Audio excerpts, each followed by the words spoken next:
एक सर्वसामान्य व्यक्तीच्या घरामध्ये कसं असतं, की एज्युकेशन घेतल्यानंतर आपल्याला सरळ मार्गाने पैसे कमवायचे असेल, तर नोकरी करावी आणि मॅनेजमेंट जमत नव्हतं. त्यामुळे काय झालं, की खर्चाचं काही प्रमाण कळत नव्हतं. क्रेडिट कार्डचे आउटस्टँडिंग झाले, पर्सनल लोन्स घेतले आणि म्हणतो ना, की लाईफस्टाईलमध्ये खूप काही यंग एजमध्ये आपण म्हणतो जनरली लाईफस्टाईलमध्ये खूप सारे पैसे खर्च करावे अशी इच्छा होते. हातात पैसा खेळतो आणि मग लायबिलिटीज आल्या, ट्रॅप आलं. फायनान्शियल प्लॅनिंग हा पण एक डोमेन असतो. अदरवाईज हा डोमेन आहे हेही लोकांना माहीत नव्हतं. त्यामध्ये कुठेच फायनान्शियल प्लॅनिंग किंवा फायनान्शियल एज्युकेशन शिकवलं जात नाही. त्यामुळे प्रॉब्लेम असा होतो, आपण जॉबला लागतो, आपल्याला सॅलरी मिळते, पण ते कशी मॅनेज करायची हे नाही समजत.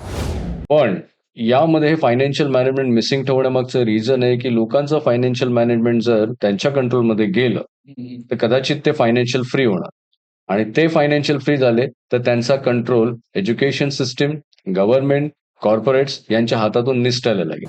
डोंट यू थिंक की तुमचं जन्मापासून मृत्यूपर्यंत 70, 80, 75 वर्षापर्यंत जर तुमचं लाईफ आहे आणि जिथे तुम्हाला पैसा हा मूलभूत गरज आहे, याला बघण्यासाठी तुमच्याकडे वेळ नाहीये?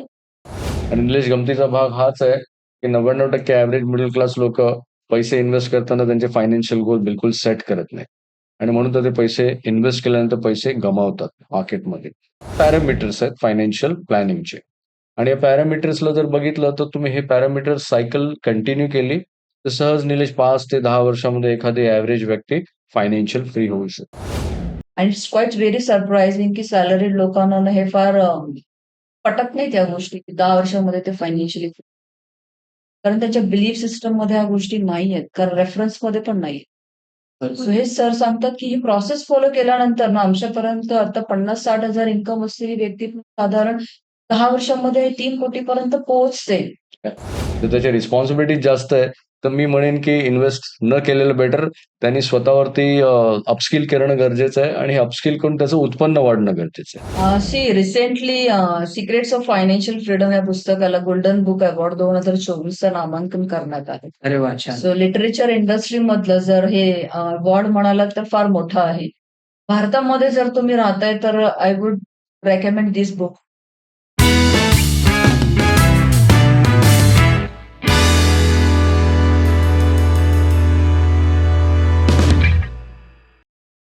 नमस्कार. एनपी क्रिएशन प्रस्तुत गप्पा टप्पाच्या एका नवीन भागात मी निलेश परब तुमचं सर्वांचं मनापासून स्वागत करतो. आज आपण भेटणार आहोत नितीन घाटगे सर आणि धनश्री सगरे मॅडम यांना. ते हिरण्य फायनान्शियल वेल्थ ॲडवायझर चे फाउंडर आहेत आणि त्याचप्रमाणे ते फायनान्शियल ॲडवायझर देखील आहेत. तर आज आपण त्यांच्याकडून फायनान्शियल प्लॅनिंग हे किती महत्वाचं आहे आणि ते कसं करायचं हे आज आपण जाणून घेणार आहोत. नमस्कार सर. नमस्कार मॅडम. नमस्कार. तुमचं या पॉडकास्टमध्ये स्वागत आहे. धन्यवाद. धन्यवाद. तर सर्वात पहिल्यांदा तुमच्या बॅकग्राऊंडबद्दल थोडक्यात सांगा आणि तुमची ही फायनान्शियल प्लॅनिंगची जर्नी कशी स्टार्ट झाली? Sure, definitely. पहिल्यांदा तुम्ही आम्हाला या तुमच्या पॉडकास्टवरती बोलावलं, आमंत्रित केलं.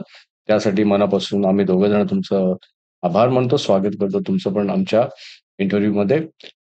या जर्नीची सुरुवात कोइन्सिडेंटली झाली.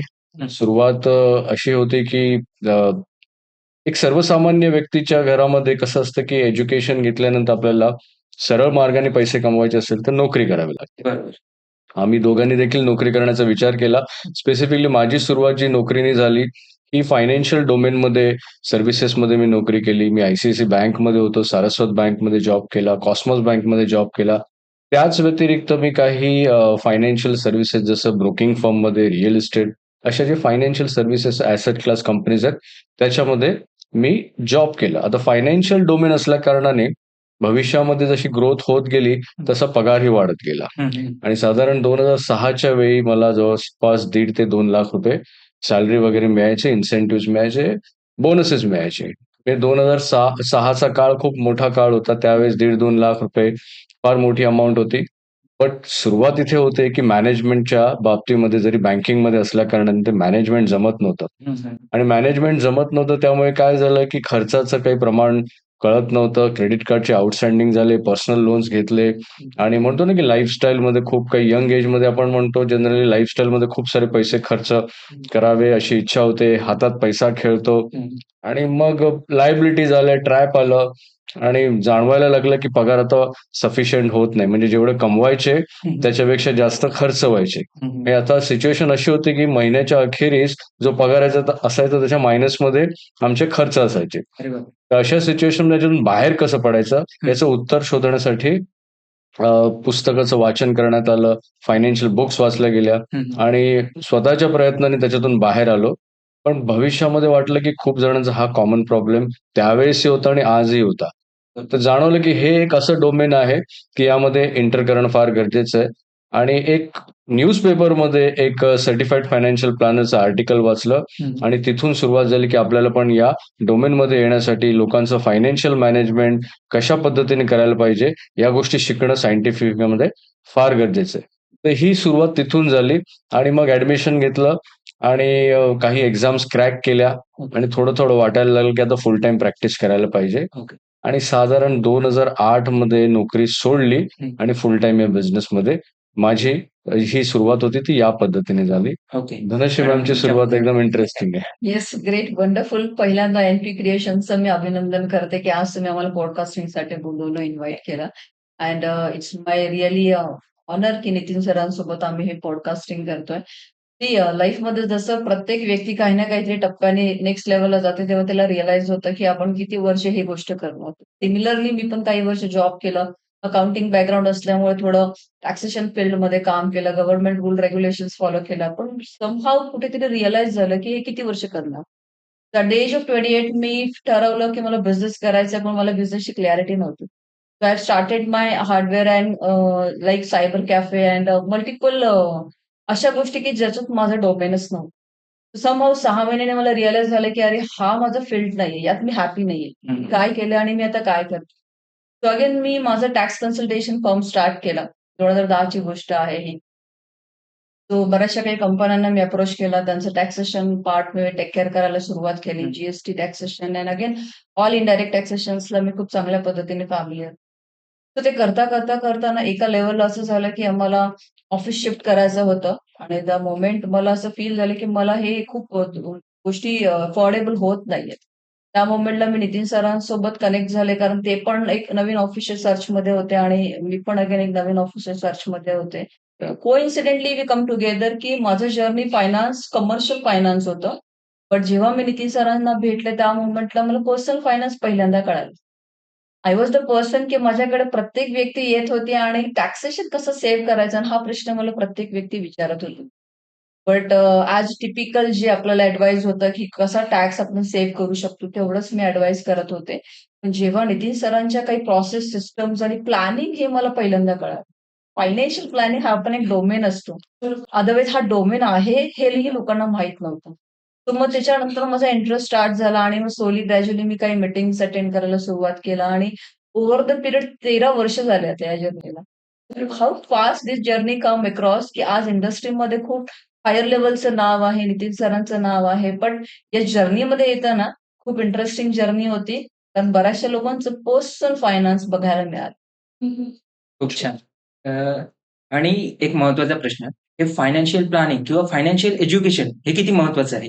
कारण काय होतं, की आपण शाळेमध्ये, कॉलेजमध्ये ज्यावेळी शिकतो, पर्टिक्युलर डोमेनमध्ये, समज इंजिनिअरिंग करायचंय, मेडिकल डॉक्टर व्हायचंय किंवा जे काही करायचंय, त्यामध्ये कुठेच फायनान्शियल प्लॅनिंग किंवा फायनान्शियल एज्युकेशन शिकवलं जात नाही. त्यामुळे प्रॉब्लेम असा होतो, आपण जॉबला लागतो, आपल्याला सॅलरी मिळते, पण ते कशी मॅनेज करायची हे नाही समजत. म्हणजे महिना संपायला आला, त्यावेळी आपल्याकडे काहीच पैसे नसतात, असं होतं. त्यामुळे हे गोष्ट खूप महत्त्वाची आहे. त्याबद्दल कृपया तुम्ही सांगा. बघा ज्यावेळेस पैसा अस्तित्वात आला ना, हां. त्यावेळेस त्याचं मॅनेजमेंट पण अस्तित्वात आलेलं आहे. आणि हे मॅनेजमेंट हजारो वर्षापासून चालत आलेले आहे, प्राचीन काळापासून चालत आलेले आहेत. आणि हे मॅनेजमेंट प्रिन्सिपल बेस्ड मॅनेजमेंट आहे, जे स्कूल आणि कॉलेज आपल्याला शिकवत नाही. आता आपण थोडं रूट कॉज मध्ये जाऊया की का गरजेचं आहे.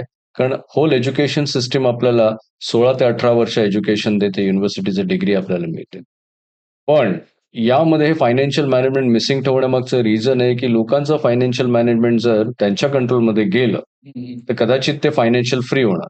आणि ते फायनान्शियल फ्री झाले तर त्यांचा control education system, government, corporates यांच्या हातातून निसटायला लागेल.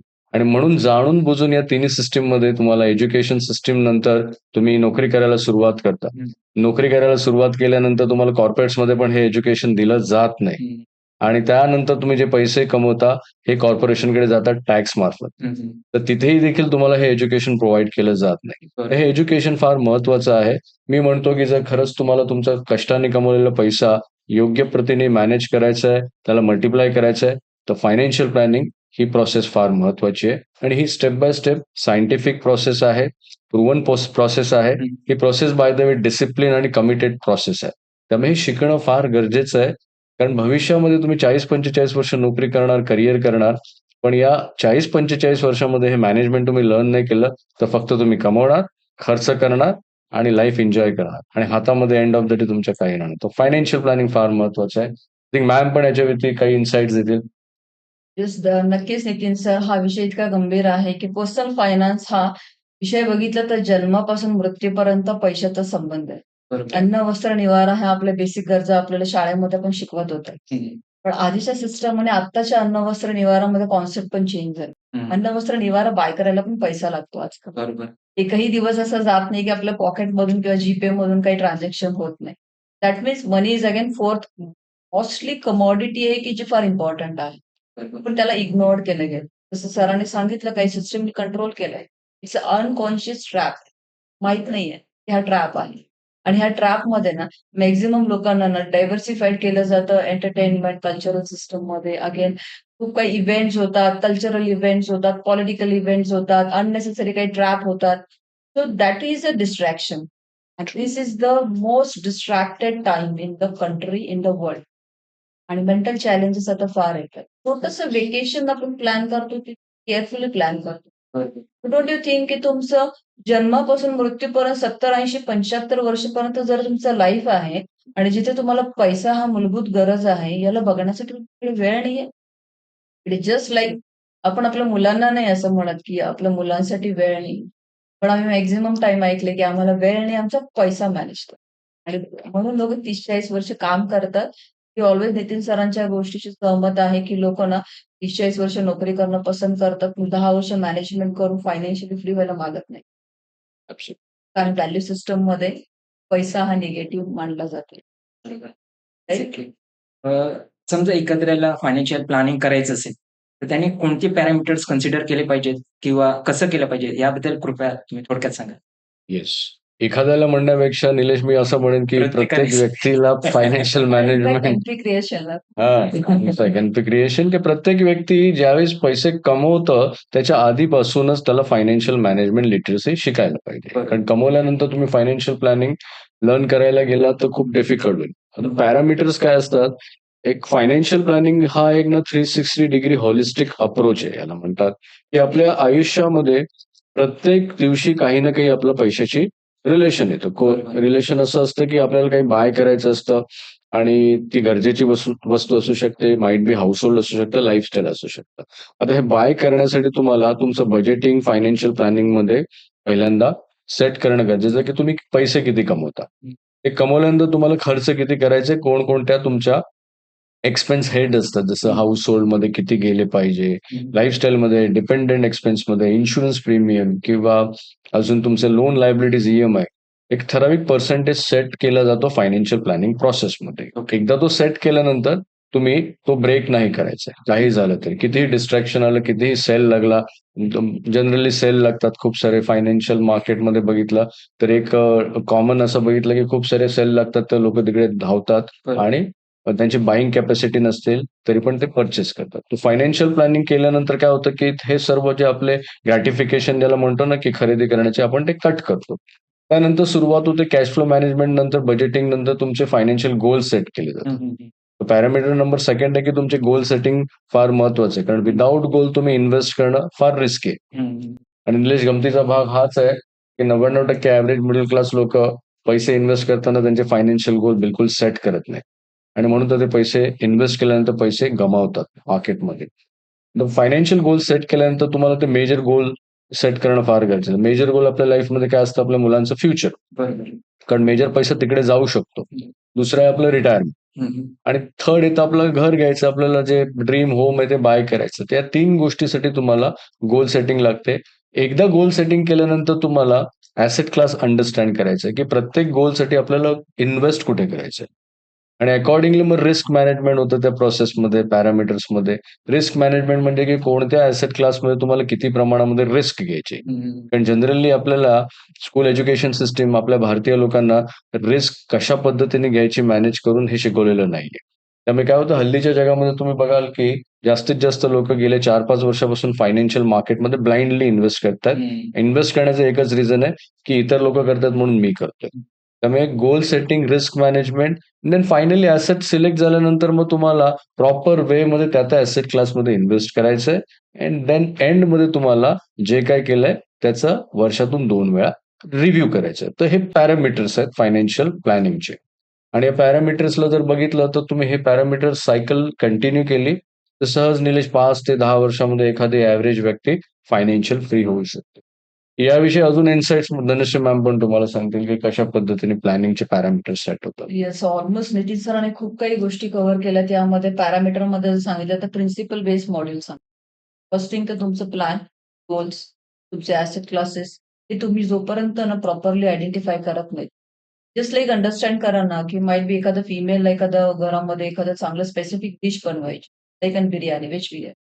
तर त्यामध्ये लागणारे जे इन्ग्रेडियंट्स आहेत, त्यामध्ये लागणारे जे साहित्य आहे, त्याचं जे प्रपोर्शन आहे, ते जितकं सायंटिफिक वेनी असेल तितकी ती डिश चांगली रुचकर बनू शकते. बट फायनान्शियल डोमेनमध्ये ना, लोकं काय करतात, कलेक्शन करतात. हा स्टॉक, तो स्टॉक, हे म्युच्युअल फंड, हा आयपीओ, हा एनएफओ, हे एन्डॉवमेंट, हे money back, whatever it may be. The product फक्त कलेक्ट करतात, गोळा करून ठेवतात, 5-10-20 वर्ष थांबतात. विचार असंच करतात, की आता फायनान्शियल डिश चांगली बनेल. गॅरंटेड ही फायनान्शियल डिश चांगली नाही बनणार. कारण याच्यामध्ये ना ॲसेट अलोकेशनचा पार्ट ज्याला आम्ही नितीन सर ऑलवेज सांगतात, की 90% रोल ॲसेट अलोकेशनचा आहे. Asset allocation in the sense की तुम्ही लार्ज कॅप किती घेताय, स्मॉल कॅप किती घेताय, तुमच्या लाईफमध्ये तुम्ही स्टॉक्स किती घ्यायला हवे, तुम्ही डेट फंड किती ठेवायला हवे, रिअल इस्टेट किती असायला हवं, तुम्ही गोल्ड पर्सेंटेज किती असायला हवं, जसं ॲसेट क्लास म्हणा. तो हा ॲसेट अलोकेशन जर प्रॉपर नसेल ना, तर तुमचं फायनान्शियल डिश चांगली नाही बनणार. आणि इट्स क्वाईट व्हेरी सरप्रायझिंग की सॅलरीड लोकांना ना हे फार पटत नाही त्या गोष्टी, की 10 वर्षामध्ये ते फायनान्शियली कारण त्यांच्या बिलीफ सिस्टममध्ये ह्या गोष्टी नाहीयेत. कारण रेफरन्समध्ये पण नाहीये. सो हेच सर सांगतात, की ही प्रोसेस फॉलो केल्यानंतर ना आमच्यापर्यंत आता 50-60 हजार इन्कम असलेली व्यक्ती पण साधारण 10 वर्षांमध्ये 3 कोटी पर्यंत पोहोचते. डज इट मेक सेन्स की 3 कोटी मधून 10% आरओआयने इन्कम ज्यांनी जनरेट केलं तर 3 लाखाचं उत्पन्न झालं. This is called passive income. Salaried लोकांना ती गोष्ट प्लॅनिंग माध्यमातून जाऊनच करू शकतात. Without planning definitely not. तुम्ही मला म्हणजे कृपया सांगा, की कोणते असेट क्लास असे आहेत, ज्यामध्ये आपण इन्व्हेस्ट केली, तर त्यावरती चांगले रिटर्न मिळू शकतात? असे काही असेट क्लास सांगा. ॲसेट क्लास जर बघायचं गेलं तर तुम्हाला एक गोष्ट अंडरस्टँड करायची आहे, की जगभरामध्ये श्रीमंत झालेले लोक आहेत त्यांनी कुठे मॅक्सिमम इन्व्हेस्ट केले. तर there are 3 or 4 asset class which is called growth asset class. ज्याच्यामधून तुम्ही सिस्टमॅटिक वेमध्ये तुम्ही इन्व्हेस्ट केल्यावरती त्या ॲसेट क्लासमध्ये तुम्ही श्रीमंत होऊ शकता, फायनान्शियल फ्री होऊ शकता. त्यामध्ये नंबर 1 रिअल इस्टेट. ठीक आहे. त्याच्यानंतर इक्विटी येतं. इक्विटीमध्ये मग आता तुम्ही डायरेक्ट इक्विटीमध्ये इन्व्हेस्ट करू शकता. इक्विटी म्युच्युअल फंडमध्ये इन्व्हेस्ट करू शकता. And then finally traditional asset ज्याला आपण गोल्ड म्हणतो. तर या 4 ॲसेट क्लास आहेत. तुम्हाला त्या ॲसेट क्लासमध्ये टप्प्याटप्प्याने किती प्रमाणामध्ये इन्व्हेस्ट करायचं, तुमचे फायनान्शियल गोल्स काय सांगतायत, त्या पद्धतीने जसं मॅमनी सांगितलं ना, की रेसिपी. पण तुमच्याकडे रेसिपीज नसेल माहीत तर इन्ग्रीडियंट्स किती प्रमाणामध्ये घ्यायचे, कोणते घ्यायचे हे अंडरस्टँड नाही होणार. जर इन्ग्रीडियंट्स पण तुम्हाला माहिती आहेत, पण त्याची क्वांटिटी किती प्रमाणामध्ये असेल, ते तुम्हाला नाही कळलं, तर तुम्हाला हवी तशी डिश बनणार नाही. तर हे 4 ॲसेट क्लास आहेत ज्याच्यामध्ये तुम्हाला इन्व्हेस्ट करायचं आहे. बट मेक शुअर कुठल्याही ॲसेट क्लासमध्ये इन्व्हेस्ट करण्याच्या आधी तुमचं वाय क्लिअर असणं फार गरजेचं. वाय म्हणजे की मी हे का इन्व्हेस्ट करतोय? मी रिअल इस्टेट का बाय करतोय? मला हे किती वर्षानंतर किती व्हॅल्यूचं गेन देणार आहे? व्हेअर ॲज माझ्या रिटायरमेंटसाठी करतोय. जर रिटायरमेंटसाठी करतोय तर मला 15-20 वर्षानंतर रिटायरमेंट आल्यानंतर किती इन्कम मिळणार आहे, कितीची गरज आहे, या सगळ्या गोष्टींचा अभ्यास करावा लागेल आणि हा अभ्यास फायनान्शियल प्लॅनिंगमध्ये होतो. विदाऊट प्लॅनिंग तुम्ही रँडमली ॲसेट क्लास चूज करणं म्हणजे तुमच्या पैशाचं म्हणतो ना, की कष्टाने तुम्ही एकीकडे पैसा कमवताय आणि तुम्ही ब्लाइंड इन्व्हेस्टमेंट डिसिजन घेताय. तर ब्लाइंड इन्व्हेस्टमेंट डिसिजननी तुम्ही 100% फायनान्शियल ट्रॅकमध्ये आणि 99% ॲव्हरेज मिडल क्लास लोकांनी पूर्णपणे तयारी केली आहे, की ते 100% ट्रॅकमध्ये. तर ॲसेट क्लास आहेत 4 आहेत. त्याच्यामध्ये मेजरली जर वुड रेकमेंड की रिअल इस्टेटमध्ये थोड्या प्रमाणामध्ये तुम्ही करू शकता. त्याचसोबत तुम्ही डायरेक्ट स्टॉक्समध्ये नॉलेज नसेल, तर मी म्हणेन की तुम्ही इक्विटी म्युच्युअल फंड मार्फत जाऊ शकता आणि त्याच्यामध्ये थोडा ॲड ऑन अजून म्युच्युअल फंड विषयी किंवा स्टॉक्स विषयी धनुष्य मॅम पण थोडे इन्साइट्स देतो. येस, बऱ्यापैकी सर तुम्ही आतापर्यंत जी प्लॅनिंग प्रोसेसमध्ये आम्ही जी काही प्रोसेस फॉलो केली ना, यामध्ये जाणवलंय की क्लायंटच्या पोर्टफोलिओमध्ये स्कीम्स ज्या आज आमच्याकडे आहेत, त्याच माईट बी समोरच्या व्यक्तीकडे पण आहेत, ज्यांनी प्लॅनिंग नाही केलंय. Yeah. पण ज्या आमच्याकडे केस स्टडी आहेत ना, त्या केस स्टडी मधल्या रिझल्ट बघितले ना, तर आउट परफॉर्मिंग आहे. जस्ट कालच मी एक रिव्ह्यू करत होते. काल एक मी केस स्टडी तुम्हाला शेअर केली. अराउंड 4 करोडचा पोर्टफोलिओ त्या व्यक्तीचा. साधारण एक स्कीम आहे त्याची, स्कीमचं नाव नाही घेणार, बट हायब्रिड असेट क्लास आहे. तर 3 लाख रुपये त्या व्यक्तीने 2012 मध्ये ते 4 वेळेला एस-टी-पी थ्रू इन्व्हेस्ट केले होते. तो 3 लाखाची अमाउंट आज जर 2024 आलेला आहे, तर 2024 मध्ये ती अमाउंट 17.5 लाख रुपये होती. Can you imagine? बट ज्यावेळेला ना आम्ही समोरच्या व्यक्तीला सांगतो ना, तेव्हा ती म्हणते, "माझ्याकडे पण हा फंड आहे, तर मला हा रिझल्ट का नाही मिळाला?" तर त्याच्याकडे ना 12 वर्ष थांबण्याचं रिझन नव्हतं, जे आमच्या क्लायंटकडे होती. का त्यांनी 12 वर्ष थांबलं पाहिजे होतं? तर तो गोल त्याच्या मुलीच्या एज्युकेशनसाठी होता. राइट. म्हणून त्याने आजही तो विथड्रॉ नाही केला आणि आय एम शुअर पुढचे व्हॉलॅटिलिटी जरी आली, तरी तो पैसे नाही काढणार, कारण त्याने फिक्स केला हा गोल. हा गोल त्याचा आत्ताची नीड नाही, हा पुढच्या Absolutely. 15 वर्षांनी लागणारा अमाउंट आहे. पुढच्या 17 वर्षांनी लागणारी अमाउंट आहे. तर दिस इज द रिझन की प्लॅनिंग का इम्पॉर्टंट ठरतं. प्रॉडक्ट तेच असतात. हे प्रॉडक्ट आज मार्केटमध्ये कुठल्याही ॲप थ्रू बाय केलेले प्रॉडक्ट आहेत आणि जे प्रॉडक्ट आम्ही ॲडवाइस करतो, that all are similar. But मग रिझल्ट का इतके ओरिएंटेड आहेत. जनरली लोकांना 40-50% आरओआय एक्सपेक्टेड असतो. बट आता मला जाणवलंय की 12% बेंचमार्क सफिशियंट आहे. फायनान्शियल लाईफमध्ये फ्री होण्यासाठी ना 12 ते 14% बेंचमार्क कन्सिस्टंटली परफॉर्मन्स देणारा फार इम्पॉर्टंट आहे आणि यामध्ये ना कुठलीही एक असेट क्लास नाहीये की जी 14% देईल. सरांनी जसं सांगितलं ना, हे कॉम्बिनेशन रिअल इस्टेट आहे, गोल्ड आहे, ईटीएफ आहे, अगेन स्टॉक्स आहेत, इक्विटीमध्ये हायब्रिड आहे, डेट आहे, अगेन लार्ज कॅप आहे, मल्टी कॅप आहे. याचं कॉम्बिनेशन करून तुमच्या पोर्टफोलिओला 12 ते 14% आरओआय मच बेटर. बट लोकांना ना ग्रीड असते. त्यामुळे ते एव्हरी टाईम ना इथून उठतात, तिथे पळतात, तिथून उठतात, तिथे पळतात आणि कंपाउंडिंग त्यांच्या लाईफमधून मिस करतात. Yes, करतात. ते कळत नाहीये लोकांना. बरोबर. अँड वन मोर थिंग याच्यात एक गोष्ट ॲड मी काय करेन, की आता यांनी म्हणाले, की पोर्टफोलिओ असा बनवा, की तुमच्याकडे ॲसेट क्लास अशा पाहिजेत, की त्या सेम डायरेक्शनमध्ये परफॉर्म नाही करायला पाहिजे. म्हणजे एकाच वेळी सगळे तुमचे स्कीम आणि सगळे स्टॉक्स एकाच लेव्हलचं परफॉर्म नाही करायला पाहिजे. त्याच्यामध्ये निगेटिव्ह कोरिलेशन पाहिजे. जसे फॉर एक्झाम्पल तुम्ही इक्विटीमध्ये इन्व्हेस्ट केलंय, तर तुमच्याकडे डेट पण पाहिजे. आता इक्विटी जर वरती जातं, तर डेट कदाचित तुमच्या बाकीच्या फिक्स्ड इन्कम गोष्टी आहेत, म्हणजे ॲसेट अलोकेशनमध्ये बाकीच्या पोर्टफोलिओला तुमच्या बॅलन्स करतात. आणि ज्यावेळेस इक्विटी खालती येतं, तर डेट तुमचा परफॉर्म करतो. तर असं निगेटिव्ह कोरिलेशन म्हणतात. ते फार महत्वाचं आहे इन्व्हेस्ट करताना. ओके. आता समजा एखादा सॅलरीड पर्सन आहे, त्याची ₹50,000 सॅलरी आहे. तर त्याचे किती पर्सेंट त्यांनी इन्व्हेस्ट केले पाहिजे? किती पर्सेंट सेव्हिंग केलं पाहिजे? किती खर्च केले पाहिजे? याबद्दल थोडक्यात. इंग्लिश ही गोष्ट प्रश्न कठीण आहे. एखाद्याचं ₹50,000 जर पगार आहे, तर डिपेंड करतं पहिली गोष्ट, की त्याच्या रिस्पॉन्सिबिलिटी किती आहेत. ओके. ठीक आहे. जर त्याच्या रिस्पॉन्सिबिलिटी जास्त आहे, तर मी म्हणेन की इन्व्हेस्ट न केलेलं बेटर. त्यांनी स्वतःवरती अपस्किल करणं गरजेचं आहे आणि अपस्किल करून त्याचं उत्पन्न वाढणं गरजेचं आहे. कारण जर त्याचं ₹50,000 उत्पन्न आहे आणि त्याचे खर्चच जर ₹40,000-45,000 आहे, तर 5,000 तो इन्व्हेस्ट करून त्याला 30-35 वर्ष इन्व्हेस्टेड राहणं म्हणजे महापर्व आहे.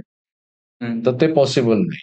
तर 50,000 अशा व्यक्तीला मी म्हणेन, की खूप सारे लोकं ॲडवाइस तर करतात, की तुम्ही इक्विटीमध्ये एवढं करा, डेटमध्ये एवढं करा. पण बिचाऱ्याकडे काही उरणारच नाही. बी फ्रँकली 50,000. कारण आज मेट्रो सिटीमध्ये 50,000 तर जेमतेम आपला घराचा खर्च असतो.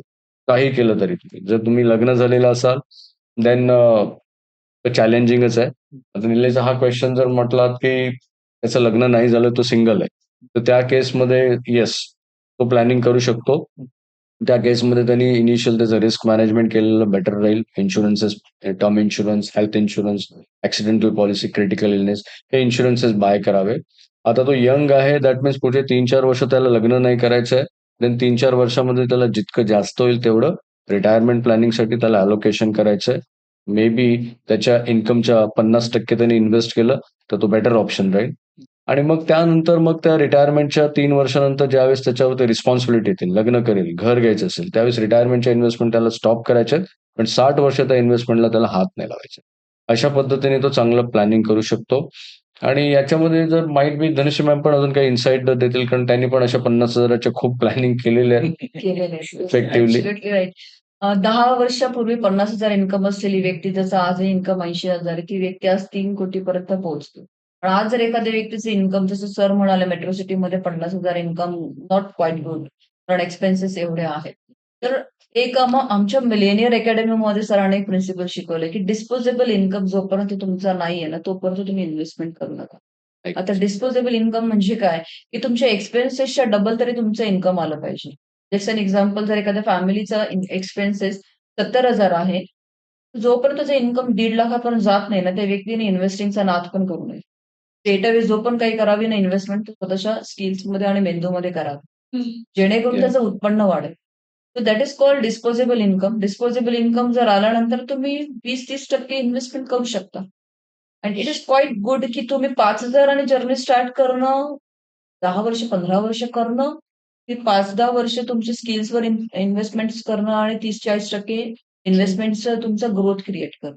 दॅट इज व्हेरी नाईस, की तुमची ग्रोथ पण होते मेंटली आणि तुमचे फायनान्शियल कॅपॅसिटी पण तुम्ही ना चेंज करायला सुरुवात करता आणि मोल्ड करता तुम्ही स्वतः. एक्झॅक्टली. राइट. ही गोष्ट ऑलवेज नितीन सर सांगतात, की 2 जन्म असतात लाईफमध्ये. आज पण आमची एक मीटिंग होती, ते आमच्या क्लायंटला सर सांगत होते. पहिला तर जन्म आपल्या आईच्या पोटातून होतो तो. दुसरा जन्म जनरली 40शी मध्ये होतो.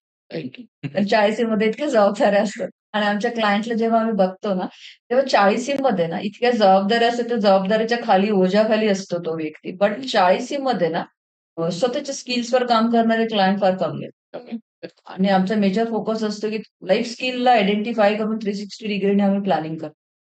त्या प्लॅनिंग म्हणजे फक्त इन्व्हेस्टिंग नाहीये. राईट. प्लॅनिंग म्हणजे लाईफ आहे. लाईफमध्ये खरंच काय हवंय हे आयडेंटिफाय करत. 50,000 इन्कम असलेली व्यक्ती अगेन डिपेंड आहे. जसं त्याच्या काय गरजा आहेत. बट 10% तरी जर्नी स्टार्ट करा. लिक्विड फंडमध्ये क्रिएट करा. सेल्फ डेव्हलपमेंटमध्ये काही इन्व्हेस्टमेंट्स करा. मग 20% वर जा. 30% वर जा. टक्के क्वाईट गुड. या. खूप महत्वाचं आहे. खूप छान. महत्वाचं. अ, अजून आता समजा एखाद्याला घर घ्यायचंय किंवा कार घ्यायची आहे किंवा घरातल्या काही मोठ्या गोष्टी घ्यायच्या आहेत.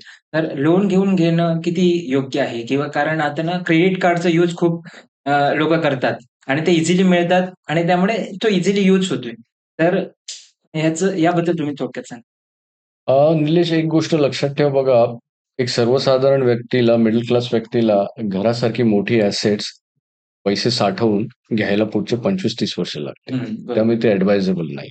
त्यामुळे साहजिक आहे तुम्हाला लोन घेऊनच या सर्व गोष्टी करायच्या आहेत. बरोबर. आता तुम्ही विषय काय काढला, की घर, गाडी, फ्रिज, टीव्ही टीव्ही किंवा हां, आणि ज्वेलरी, ठीक आहे, किंवा व्हॅकेशन.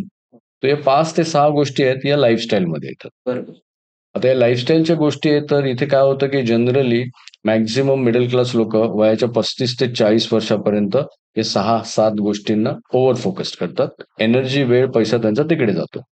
कारण त्यांना पहिल्यांदा हे घ्यायचं असतं. स्वतःचं राहतं घर, लग्न होण्याच्या आधी किंवा लग्न झाल्या-झाल्या लगेच इमिडिएट घर पाहिजे. नाहीतर मुलगी मिळत नाही. बरोबर. तो आपल्या इथे एक कल्चर येतो. त्या मुलग्याकडे घर नसेल, सोशल कल्चर. Social culture. तो हा दबाव आहे, की त्या मुलग्याकडे घर नसेल, तर त्याला मुलगी दिली जात नाही. बरोबर. पण त्या मुलग्याकडे 1.5-2 कोटीचा पोर्टफोलिओ असेल, तरी पण त्याला मुलगी नाही मिळेल. घर असणं नेसेसिटी. पण ठीक आहे, फेअर इनफ, काही कल्चर गोष्टी ते आपल्याला फॉलो कराव्या लागतात. पण या गोष्टी तुम्हाला लोनवरती घेणं फायदेशीर केव्हा ठरतं, की ज्यावेळेस तुम्ही तुमचं इन्कमच्या एक सर्टन पर्सेंटेज असतो, तो ई-एम-आय मध्ये क्रॉस नाही करत. फॉर एक्झाम्पल ₹1,00,000 तुम्ही अर्न करताय, तर 30,000 पर्यंत 30% मॅक्सिमम तुमचा या सर्व गोष्टींसाठी ई-एम-आय जायला पाहिजे. त्याच्या वरती गेलात तर माईट बी हे अयोग्य आहे. त्याच्या खालती किंवा त्याला मेंटेन केलं तर योग्य आहे. ओके. अदरवाईज तुम्ही इतर लोकं घर घेतायत म्हणून तुम्ही घर घ्यायला पाहिजे असं नाहीये. कारण मॅक्सिमम आज मिडल क्लास लोकं, इतर लोकं घर घेतायत म्हणून ते फोर्सनी घर घेतात. त्यांचं इन्कम बिलकुल चेक करत नाही. यावरती अजून तुम्ही बरेचसे आमचे क्लायंट्स आहेत, जे या आय थिंक ऑलमोस्ट सगळे क्लायंट आहेत या पूर्ण दलामामध्ये लाईफमध्ये घालवतात, की घर केव्हा घ्यायचं, गाडी कधी घ्यायची, कितीची घ्यायची, घर कितीचं घ्यायचं, ईएमआय किती असायला पाहिजे, इन्साइट्स काही धनुष्य मॅम पण देतील, की ज्यावेळेस मी प्लॅनिंग करतो त्यावेळेस कशा पद्धतीने त्यांना या गोष्टी अचीव्ह करण्यास हेल्प करतो. Yes, very nice Nitin sir. Always Nitin सरांनी ही गोष्ट शेअर केली की मॅक्झिमम लोकांचा टाइम लाईफस्टाईलला बाय करण्यामध्येच जास्त जातो. बरोबर. जसं इन्कम स्टार्ट होतं ना, तिथून जर्नी जे स्टार्ट होते ते अन्न, वस्त्र, निवाराच आहे, बट अपग्रेडेशन आहे. राईट? 1 बीएचकेचं 3 बीएचके. अगेन अन्न आज जे घरातलं होतं ते आज बाहेरचं आहे. शिवाय आज आपलं राहणीमान आहे ते आपल्याकडे एव्हरी इव्हेंटला नवीन वेअरिंग करावं लागतं. दॅट इज कॉल्ड वस्त्राची पण कॉन्सेप्ट चेंज झाली. आधी तर आता कॉस्टली झाली. सो ह्याच गरजेमध्ये मॅक्झिमम लोकांचा टाइम जातो. पण एक गोष्ट जाणवली नितीन सर, की लोक लायबिलिटी घेतात, पण ह्या लाईफस्टाईलसाठी घेतात, पण कोणी ना ग्रोथसाठी लायबिलिटी नाही घेत. स्वतःच्या डेव्हलपमेंटसाठी लायबिलिटी नाही घेत. Very few clients are there in जर्नीमध्ये की ज्यांना आम्ही ना ऍडवाइस करून प्लॅनिंग या माध्यमातून पण बँकेचा पैसा घेऊन पण इन्व्हेस्टिंग कसं करता येतं आणि त्याच्यातून कसे ॲसेट्स क्रिएट करता येतात हे आम्ही रेकमेंड केलेलं आहे. बट हे आम्ही ऑर्डिनरी लोकांना रेकमेंड नाही करू शकत. तर त्यांनी प्लॅनिंग केलेलं. आम्हाला माहिती त्यांनी रिस्क किती घ्यायची. आम्हाला माहिती की त्यांचे ॲसेट क्लास काय लेव्हलने आहेत आणि कुठे आहेत. जनरली लायबिलिटी घेताना 30 to 35% च्या जास्त नाही गेल्या पाहिजे. बट अगेन एक छान गोष्ट सरांनी शेअर केली की लिव्हरेज एक कॉन्सेप्ट आहे की जे अगेन आमच्या मिलेनियर अकॅडमीमध्ये शिकवली, की दुसऱ्यांचा पैसा घेऊन तुम्ही ॲसेट्स कसे क्रिएट केले अँड अगेन तुम्ही दुसऱ्याचा पैसा त्याला दिला पाहिजे. जस्ट लाइक एन एक्झाम्पल, जर होम लोन तुम्हाला 8-9% मिळतंय आणि तुम्ही जर ॲसेट क्लासेस इकडे 15-16% ग्रो करत असाल. बरेचसे लोकं काय करतात, होम लोन पण घेतात आणि इमिजिएटली फेडायची पण घाई करतात. That is a mistake. Liability घेतली आहे ना, तर मग आता कंटिन्यू करा. बट चेक करा की ती 8-9% च्या रेंजमध्ये असेल तर कंटिन्यू करा.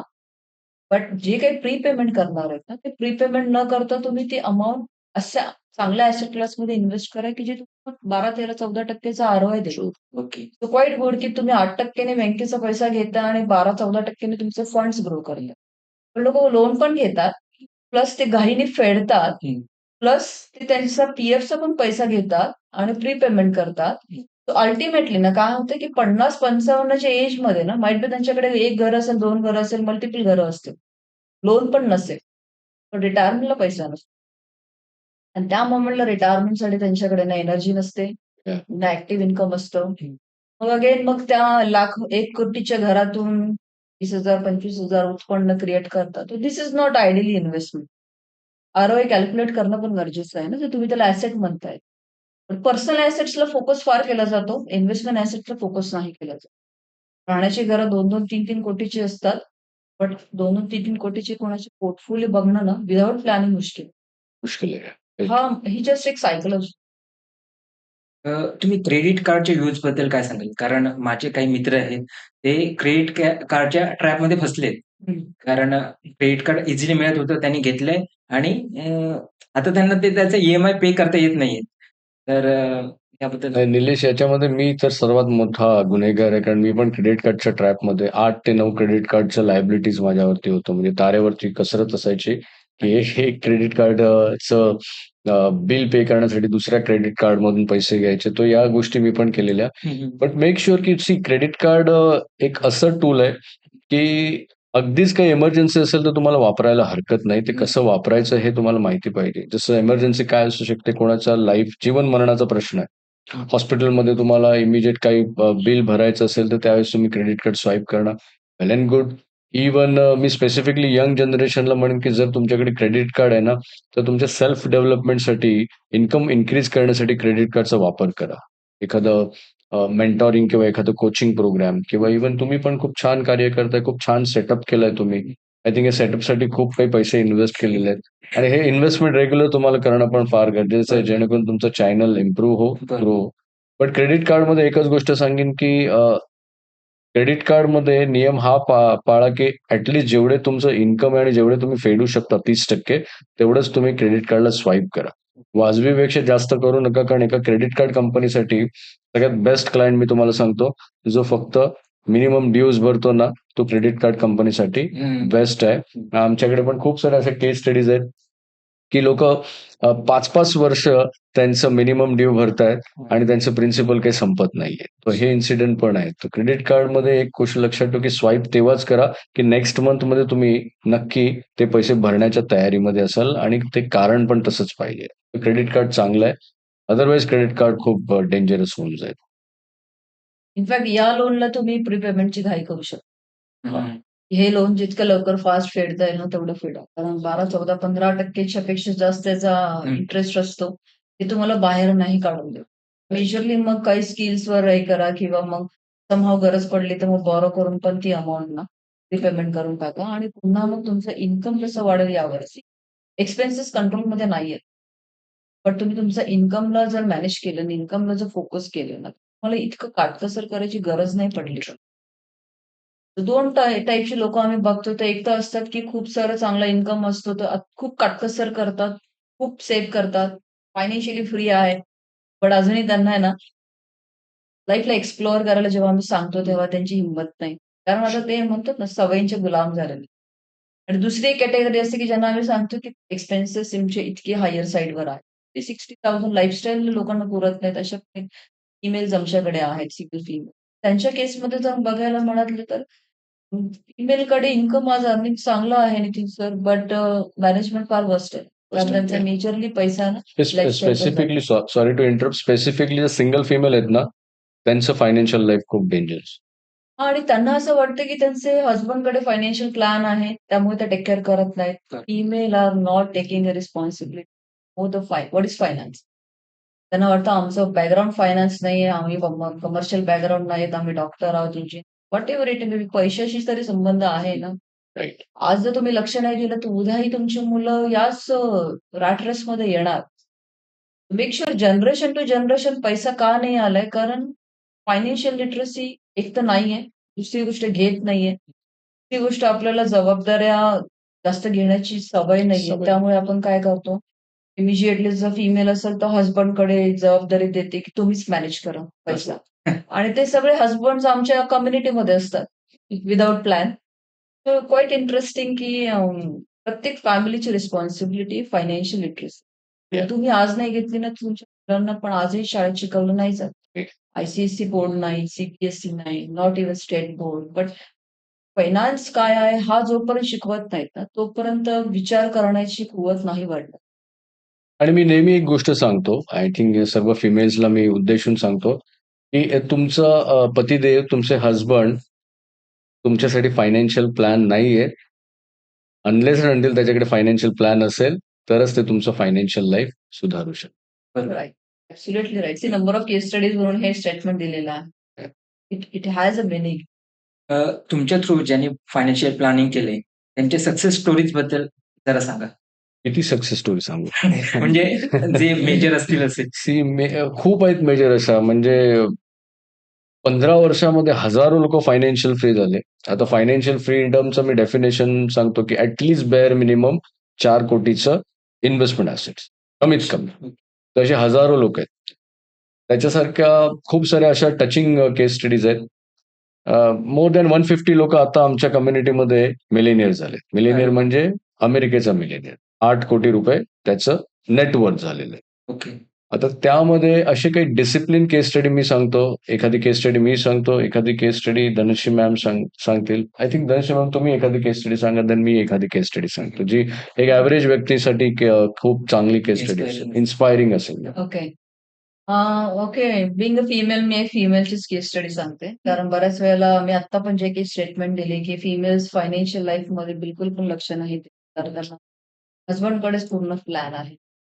ठीक आहे, फाईन हसबंड तुमच्या सोबत आहेत, but what if in case की हसबंडची काही डेथ झाली तर? तर हीच एक केस स्टडी मी तुम्हाला शो करते. एक फिमेल आहे जनरली तिचा आता फायनान्शियल लाईफमध्ये 6 year back some around right 6-7 years. 6-7 years. 6-7 year back down the line त्या फिमेलच्या हसबंडची डेथ झाली. आता त्या केसमध्ये त्या पण जॉब करतात शाळेमध्ये. पण बघितलं तर त्यांच्या केसमध्ये त्यांची फायनान्शियल लिटरसी काहीच नव्हती. त्यांनी याआधी कधीच लक्ष दिलं नव्हतं. पण जेव्हा त्यांचे मिस्टर हॉस्पिटलाइज झाले, तिथून जर्नी स्टार्ट झाली. मग मेडिक्लेम कसा करायचा? मग कॉर्पोरेटकडून त्यांना काही क्लेम मिळाला. बट अगेन एक सिच्युएशन अशी आली, की त्यांचं बॉडी क्लेम करण्यासाठी पण त्यांना पैसे सफिशियंट. अरे बापरे! एका फिमेलला इथून अरेंजमेंट करावे लागले. काही फंड्स बॉरो करावे लागले. ही अमाउंट साधी-सुधी नव्हती. डॉक्टर्स ₹12,00,000 द्यायचे होते आणि डेथ झाली ही केस. डॉक्टरने सांगितलं ₹12,00,000 भरा आणि ही बॉडी घेऊन जा. ही सिच्युएशन अशी होती. चॅलेंजिंग आहे एका फिमेलसाठी या सगळ्या. तो प्रश्न इथेच नव्हता. तिथं फक्त डेड बॉडी पासून पुढे कार्य झालं तो भाग वेगळा आहे. बट 2 मुलं त्यांच्या शाळेमध्ये शिकत होते. त्यांच्या रिस्पॉन्सिबिलिटीज टेक केअर केल्या नव्हत्या. काही लायबिलिटीज होत्या. फिमेल आमच्याकडे आली, त्याचे भाऊ आमच्याकडे प्लॅनिंग करत होते. सो रडत-रडत एंटायर 1 तास अखंड रडत होत्या त्या. क्वाईट इतकं काही पेनफुल असते ना ही जर्नी जेव्हा आम्ही क्लायंटची बघतो तेव्हा. तर आम्ही जस्ट ऐकण्याची भूमिका करतो तेव्हा आम्हाला रिअलाईज होतं की किती मोठा ट्रॅप होता हा. आणि मग जेव्हा आम्ही त्यांना काही ॲडवाईस केलं की बघा जरा घरी जाऊन काही चेक करा, डॉक्युमेंट्स काढा, कुठल्या फाइल्स काढा, ऑफिसमध्ये काही चेक करा, काही त्यांचे डॉक्युमेंट्स, त्यांचे इन्व्हेस्टमेंट्स त्यांना माहीत नाही. त्यांनी काही इन्शुरन्सच घेतलेत की हे त्यांना माहीत नाही. पण जेव्हा त्यांनी घरी जाऊन बघितलं तर त्यांना एक काही पेपर मिळाला आणि it was around 50 to 60 lakhs एक टर्म इन्शुरन्स फाइंड आउट झाला. अप्रॉक्सिमेटली. राइट. एक टर्म इन्शुरन्स होपफुली त्यांना मिळाला हां. आणि तो पेपर जेव्हा ते आमच्याकडे घेऊन आले त्यावेळेला आम्हाला थोडंसं वाटलं केस हो, कंट्रोलमध्ये आहे. येस. जसं एक डॉक्टरला कॉन्फिडन्स येतो ना, तसा आम्हाला कॉन्फिडन्स आला की केस आपल्या कंट्रोलमध्ये येऊ शकते. तर आम्ही जस्ट बघितलं, म्हटलं ठीक आहे बघा क्लेम करू, कारण 3च प्रीमियम पे केले. हो. 3 प्रीमियम पे केल्यानंतर आय गेस 3 पण नाही 2च प्रीमियम पे केले. 3rd प्रीमियम पण पे नव्हता केला कारण ड्यू झाला नव्हता. झालं. ओके. आणि त्या दरम्यान हा क्लेम आला. तो आमच्यासाठी चॅलेंजिंग होतं, की हा टर्म इन्शुरन्स क्लेम सेटल होईल की नाही? पहिली गोष्ट तर होणं चॅलेंजिंग होतं. बट व्हेरी सरप्रायझिंग की त्या कंपनीने क्लेम त्यांचा सेटल केला. अरे वाह! टर्म इन्शुरन्स बऱ्याच लोकांना काय वाटतं, की माझी डेथ झाल्यानंतर माझ्या फॅमिलीसाठी टर्म इन्शुरन्स आहे. बट त्या टर्म इन्शुरन्सच्या आलेल्या अमाउंटचं करायचं काय हे कुणालाच माहीत. एक्झॅक्टली. सेम त्या फिमेलला तसंच झालं. थोडं तिला वाटलं, की हां बाबा ही अमाउंट आहे. बट ती अमाउंट सफिशियंट नव्हती. 2 मुलांचं शिक्षण, उच्च शिक्षण बाकी होतं. आणि मग जेव्हा ती अमाउंट आली त्याला आम्ही मॅनेज केलं, त्याला मल्टिप्लाय केलं. आज ती अमाउंट मी सांगितली तर ती करोड्समध्ये आहे. अरे वाह! आणि या जर्नीमध्ये ना दोन्ही मुलांचं उच्च शिक्षण झालं. एक मुलगा चांगला आज इन्कम अर्न करतोय. दुसरा मुलगा आज अगेन लास्ट इयरला आहे. आजही त्या चांगला हॅपीली. तर तो जो पेन होता ना, हं. तो पेनमधून बाहेर येण्यासाठी इमोशनल एक पेन होता आणि फायनान्शियल एक पेन होता. Emotional pain over the period प्रत्येक व्यक्तीच्या लाईफमधून जातो. काळ हाच त्याला मार्ग आहे. हं. फायनान्शियल पेन नाही जात. एक्झॅक्टली. आणि nobody is responsible to take care of your family. कोणीही नाही. ना आपली आई-वडील जबाबदारी घेऊ शकत, ना आपली भावंडं घेऊ शकतात, ना बहीण घेऊ शकते. तर फिमेल इतक्या अनकॉन्शियस नाही राहिलं पाहिजे तुमच्या फायनान्शियल लाईफ. Yeah. तर त्या केस स्टडीवरून मला इतकं रिअलाईज झालं ना, की का फिमेल आजही फायनान्सला दुर्लक्ष करतात. आणि it is very interesting case study, की आज ते फायनान्सेस बघितले तर करोड्सपर्यंत पोहोचलेत. आजही त्या व्यक्तीने तंतोतंत प्लॅन फॉलो केलाय. आजही त्या व्यक्तीचे फंड्स बघितले तर मोर दॅन 14% पेक्षा जास्त बेंचमार्कने बीट होतायत. पण ही जर्नीसाठी ना त्यांना पण टफ प्रोसेस जावं लागलं. जावं लागलं. त्यांना काही सॅक्रिफाइसेस करावे लागले. जेव्हा आम्ही त्यांना सांगितलं ना, सगळ्या गोष्टी त्यांनी फॉलो केल्या. प्लॅन करणं आणि प्लॅन फॉलो करणं हा डिफरंट पार्ट आहे. पण त्याचे रिझल्ट्स आज त्यांना मिळालेत. पण ती केस स्टडी माझ्यासाठी अजूनही लक्षामध्ये आहे. कारण तिथे जीवन-मरणाचा प्रश्न होता. बरोबर. Okay. Right. Absolutely. Otherwise male असेल तर ते कुठून ना कुठून तरी अरेंजमेंट करतात. हं. फिमेलसाठी फार चॅलेंजिंग. या निमित्ताने एक गोष्ट लक्षात येते, की टर्म इन्शुरन्स खूप महत्वाचा आहे. शुअर. टर्म टर्म इन्शुरन्सेस प्रोटेक्शन फार हां, महत्वाचे आहे. बरोबर. विदाऊट प्रोटेक्शन तुम्ही इन्व्हेस्ट नाही करू शकत. एक्झॅक्टली. कारण आमच्या प्लॅनिंगमध्ये आम्ही नेहमी पहिलं protection, risk management, goal setting and then मग इन्व्हेस्टिंग पार्ट नंतरचा येतो. अजून माझ्याकडे एक केस स्टडी मी शेअर करेन, की कॉर्पोरेट एम्प्लॉयी जनरली खूप सारे आता 35च्या एजमधले आहेत, 35-40 पर्यंत. अशीच एक केस स्टडी माझ्याकडे आहे, की साधारण 12 वर्षापूर्वी त्या व्यक्तीने त्याचं फायनान्शियल प्लॅनिंग केलं. हं. प्लॅनिंगमध्ये त्यांनी इतकं डिसिप्लिनली फक्त 2 ते 3 गोल्स ठेवले. एक तर त्याला एक मुलगी होती. त्या मुलीचं फ्युचर, जे एज्युकेशन पार्ट येतो, ग्रॅज्युएशन, पीजी आणि त्याचं स्वतःचं रिटायरमेंट. हं. आज आय गेस ती व्यक्ती मला वाटतं 46-47 एजची असेल आणि जवळपास त्याच्या डिसिप्लिन प्लॅनिंगमुळे त्यांनी 4 कोटीचं इन्व्हेस्टमेंट ॲसेट्स गोळा केलेत आणि त्याचा पगार बघाल तर ₹70,000-80,000 महिना ॲव्हरेज त्याचा गेल्या 12 वर्षाचा पगार आहे. हं. तर नेहमी एक क्वेश्चन मार्क केला जातो. आम्ही इव्हन आमच्या पुस्तकामध्ये secrets of financial freedom okay. याचं टायटल आहे. तर प्रत्येक फोरममध्ये मला विचारलं जातं, की एक ऑर्डिनरी व्यक्ती खरंच फायनान्शियल फ्री होऊ शकते का? Question mark. डेफिनेटली होऊ शकते. तुमचा पगार 50, 60, 70,000 असेल. तुम्ही 9 ते 10 वर्षामध्ये प्रॉपर फायनान्शियल प्लॅनिंग करून अशा केस स्टडी तुम्ही देखील बनू शकता. अशा सॅलराईड लोकांच्या किंवा अशा सेल्फ एम्प्लॉईड लोकांच्या आमच्याकडे N numbers of case studies आहेत, की त्यांनी प्लॅनिंग प्रॉपरली फॉलो केलंय आणि भविष्यामध्ये 9 ते 10 वर्षामध्ये फायनान्शियली फ्री झालेले. ओके. तुमच्याजवळ कोणाला फायनान्शियल प्लॅनिंग करायचं असेल, तर त्यांनी तुम्हाला कसं कॉन्टॅक्ट करायचं? काही तुमची वेबसाईट वगैरे आहे, ते शेअर करा. डेफिनेटली वेबसाईट आमची www.hiranyaffinplan.com ही वेबसाईट आहे. आमच्यापर्यंत पोहोचण्यासाठी तुम्हाला कसरत करावी लागेल. इतकं सोपं नाही पोहोचणं, राइट? कारण कारण दिवसभरामध्ये आमच्याकडे खूप सारे मेल्स येतात, खूप सारे कॉल्स येतात. तर आय वुड रिकमेंड आमच्यापर्यंत पोहोचायचं असेल, तर तुम्ही आमचे काही सेशन्स होतात. हे सेशन्स 3 ते 4 तासाचे लाईव्ह सेशन्स असतात. या 4 तासामध्ये आम्ही तुम्हाला step by step financial education provide करतो आणि या 4 तासानंतर तुमचा जो फायनान्शियल कॉन्फिडन्स असतो ना, जे काही तुमचं एज आहे ना, त्या एजपर्यंत तुम्ही जे कॉन्फिडन्स नाही मिळवली ना, त्याच्या कैक पटीने जास्त कॉन्फिडन्स तुम्हाला त्या 4 तासामध्ये मिळतो अँड देन मग नेक्स्ट तुमची पुढची स्टेप्स काय आहे, हे आम्ही सांगतो. आणि त्यानंतर आय थिंक आपलं एक 8 ते 10 दिवसाचं आमचे लाईव्ह सेशन्स असतात, ज्याच्यामध्ये आम्ही शिकवतो, की कशा पद्धतीने तुम्हाला स्टेप स्टेप बाय स्टेप प्लॅनिंगची गरज आहे. मेन थिंग आहे, की आम्ही सुरुवातीचे जवळपास 10 ते 12 दिवस तुमचा अवेअरनेस वाढवतो, फायनान्शियल लिटरसी वाढवतो. जेणेकरून या प्रोसेसमध्ये तुम्हाला श्रीमंत बनायचंय, फायनान्शियल फ्री व्हायचंय, तर तुम्हाला लक आणि टॅलेंटची गरज नाही. कारण जनरली लोकं इन्व्हेस्टिंग करताना लक आणि टॅलेंटवरती खूप फोकस करतात. रादर दॅन तुम्हाला फायनान्शियल फ्री व्हायचं असेल, तर वुड रेकमेंड की तुमच्याकडे 2 गोष्टी फार महत्त्वाच्या. नंबर 1 स्किल आणि त्यानंतर डिसिप्लिन. तर आमच्यापर्यंत पोहोचण्यासाठी ती वेबसाईट आहे ओके. www.hiranyafinplan.com आणि आमचे काही सेशन्स होतात, त्या सेशन्समध्ये या आणि कनेक्ट व्हा, सो दॅट तुमचा फायनान्शियल कॉन्फिडन्स वाढेल. डायरेक्टली वन टू वन तुम्हाला भेटणं पॉसिबल नाही. नाही, पण ते सेशनची माहिती वेबसाईटवरून मिळेल. वेबसाईटवरून मिळेल तुम्हाला. वेबसाईटवरती तो आमचे कॉन्टॅक्ट डिटेल्स आहेत. तिथे तुम्हाला ईमेल आयडी मिळेल, कंपनीचे कॉन्टॅक्ट डिटेल्स आहेत. त्यांना तुम्ही कॉन्टॅक्ट करू शकता. माहिती तुम्हाला तिथे मिळून जाईल. ओके. ओके. त्याचप्रमाणे सरांचे कॉन्टॅक्ट डिटेल्स जशी वेबसाईट आहे, ईमेल आयडी आहे, ते डिटेल्स या व्हिडिओच्या डिस्क्रिप्शनमध्ये असतील. तिथून पण तुम्ही चेक करू शकता. चेक करू शकता. त्याचप्रमाणे सरांचं YouTube चॅनल पण आहे.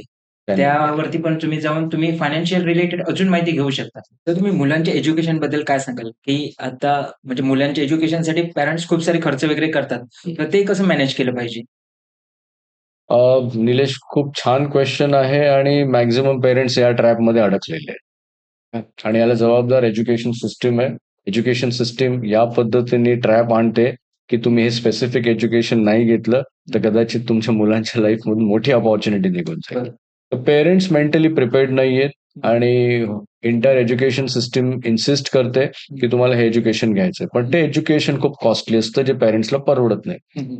यामध्ये मी एकच सल्ला देईन, की तुम्हाला हल्लीचं एज्युकेशन पॅटर्न बघितल्यावरती ज्यावेळेस तुमची मुलं जन्म घेतात ना, तेव्हापासून एक ठराविक अमाउंट तुम्हाला सेट करायची. पण ती सेट करण्याआधी तुम्हाला तुमचं उत्पन्न चेक करायचंय. जे काही तुमचं उत्पन्न आहे, लेट्स से तुमचं वार्षिक उत्पन्न जे काही आहे ना, तेवढ्या अमाउंट पासून तुम्ही प्रेझेंट व्हॅल्यू प्लॅन करा. तुमचं वार्षिक उत्पन्न 10 लाख, 12 लाख रुपये, तर 12 लाख रुपये तुमच्या मुलांच्या एज्युकेशनसाठी प्लॅन करा. त्याच्यावरती क्रॉस करू नका. भविष्यामध्ये जसं-जसं इन्कम वाढेल, तसं-तसं तुम्ही त्याला प्लॅन करू शकता. 10-12 लाख रुपये आजची व्हॅल्यू ग्रॅज्युएशन आणि पीजीसाठी कन्सिडर करा आणि फ्युचरमध्ये 15 वर्षानंतर ती व्हॅल्यू इन्फ्लेशन ॲड करून साधारण 30-35 लाखाची होऊन जाईल. आता हे 35 लाख 15 वर्षात अचीव्ह करण्यासाठी तुम्हाला त्याच्यामध्ये आजपासून तरतूद करायची आहे. जी काही अमाउंट आहे 3,000, 5,000 सिस्टमॅटिक वेमध्ये एका चांगल्या इंडेक्स फंडमध्ये तुम्ही इन्व्हेस्ट करू शकता. ज्यामध्ये तुम्हाला रिकरिंग एक कॉस्ट फार कमी असेल आणि मार्केटला ट्रॅक करण्याची पण काही गरज नाही. एज्युकेशन म्हटलं तर भविष्यामध्ये हल्लीचा आता ट्रेंड चाललाय, की खूप सारे लोकं मुलांना बाहेरगावी शिकायला पाठवतायत आणि हे खूप खर्चिक आहे. तर त्या एज्युकेशनच्या बाबतीमध्ये जर सांगायचं झालं तर सुरुवातीपासूनच प्रिपेअर्ड राहा आणि यासाठी तुम्ही 50% अमाउंट प्लॅनिंग करा आणि 50% तुम्ही लोन घेऊ शकता मुलांच्या एज्युकेशनचं. आणि यामध्ये एज्युकेशन प्लॅनिंगमध्ये धनुष्य मॅम पण काही गोष्टी ॲड ऑन करतील सो दॅट अजून क्लॅरिटी येईल आपल्याला. राइट. ते सर याआधी इतक्या एज्युकेशनच्या अपॉर्च्युनिटी आणि इतके सारे व्हर्सटाईल करियर नव्हते, जे आता आहेत. जेवढे करियर अपॉर्च्युनिटी झालेले आहेत, तर इतके एक्सपेन्सेस पण वाढलेले आहेत. आज जर बेसिक इव्हन आपल्या सिटीमध्ये पण शाळेमध्ये ऍडमिशन घेतलं तर ₹1,00,000 वर्षाची फी आहे. 10वी पर्यंत 10,00,000 पर्यंत अशीच फीस जाते. राहिला प्रश्न ग्रॅज्युएशन, पीजी आज करायला जात नाहीत कारण आज प्रत्येकाला वेगळं एज्युकेशन घ्या. प्रत्येकाने वेगळे करिअर चूज करा. It's a right thing. But again याचं फायनान्सेस पॅरेंट्सनी त्यांचं ऍक्टिव्ह इन्कम असताना जर मॅनेज नाही केलं ना, पुढे जाऊन मुलांचं आयदर शिक्षण त्यांना सॅक्रिफाईस करावं लागेल किंवा त्यांना अननेसेसरी लायबिलिटीज घ्याव्या लागेल. आणि हा एक असा गोल आहे की ज्या गोलमध्ये आम्ही बऱ्याच वेळेला बघितलंय की पॅरेंट्सनी त्यांचा रिटायरमेंटचा पैसा काढून मुलांना दिलाय. मुलं आज बाहेर आहेत, अब्रॉडमध्ये आहेत, अजूनही शिक्षण घेत आहेत, पार्टली जॉब करतायत. त्यांचं जे इन्कम येतं ते इन्कम त्यांना पण सफिशियंट नाही. Yeah. आणि ह्या आशेने पालक लोक इथे आज आहेत की ते विचार करतायत की आज मुलगा इन्कम पाठवेल, उद्या पाठवेल, परवा त्याला चांगला इन्कम मिळेल. या दरम्यान ना पालकांनी ज्या काही मिस्टेक्स केल्यात ना, तो डोंगर चढला गेला त्यांच्या. इतका मुश्किल डोंगर आहे की त्यांचा जेवढा पगार येतोय ना, तेवढा सगळा पगार त्यांच्या मुलांसाठी जे काही लोन घेतले त्याच्यासाठी चाललाय आता. True. या ट्रू केस स्टडी आहेत. आणि यामध्ये तर काही सिंगल फिमेल पॅरेंट पण आहेत. अगेन मी फिमेलकडे आहोत. कारण तिने मुलं व्हॅल्यू सिस्टममध्ये आहेत. माझी पण मुलं आहेत. माझ्या पण व्हॅल्यू सिस्टममध्ये मुलं आहेत. बट मुलांसाठी तुम्हाला रिस्क घेताना ना, किती अमाउंटची रिस्क घ्यायची हे माहीत पाहिजे ना. 1 कोटीचं शिक्षण घेतल्यानंतर ते 1 कोटी कमवायला मुलांना किती वर्ष जातील याचा कधी हिशोब घेतलाय का? एज्युकेशन सिस्टमकडून. राइट? राईट, पण राईट. जेव्हा 1 कोटी द्यायची आणि मग 1 कोटी कमवायचे हा हिशोब बघा ना तुम्ही किती वर्ष जातात. या दरम्यान किती मेंटल स्ट्रेस येतो. एक्झॅक्टली. तुम्हाला हे जाणीव पाहिजे की तुम्ही देताना किती अमाउंट देता आणि त्याच्यातून तुम्हाला किती एक्स्पेक्टेशन्स करतात आणि बाय द वे तुमचे गोल आहेत की दुसऱ्यांचे उधारीचे गोल आहेत. राईट. मॅक्सिमम उधारीचे गोल आहेत. हो, हो, हो. लोकं इन्फ्लुअन्स होतात बाहेरच्या गोष्टींनी आणि तुम्ही हा एकदम योग्य पॉइंट मांडलात. कारण तेवढे पैसे मला असं वाटतं आपण एखाद्या बिझनेसमध्ये गुंतवले ना, त्याच्यातून चांगले रिटर्न मिळू शकतात. म्हणजे एक लाखो करोडो रुपये जर एज्युकेशनसाठी आपण खर्च ॲब्सोल्युटली राइट, करतो. ॲब्सोल्युटली. पण गंमत अशी आहे निलेश, हे कन्व्हर्सेशन हा पॉडकास्टमध्ये ऐकायला चांगलं वाटतं, पण एकही पेरेंट्स त्यांच्या मुलांसाठी ₹1,00,00,000 बिझनेससाठी देण्याची द्यायला तयार नाही. हां, राईट. येस. तो हा चॅलेंज आहे आणि या चॅलेंजसाठी तुम्हाला रिटायरमेंट आणि एज्युकेशन प्लॅनिंगला खूप केअरफुली करावं लागेल. हं, हं.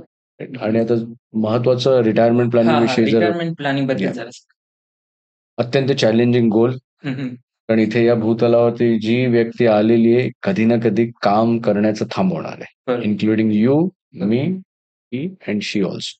ठीक आहे.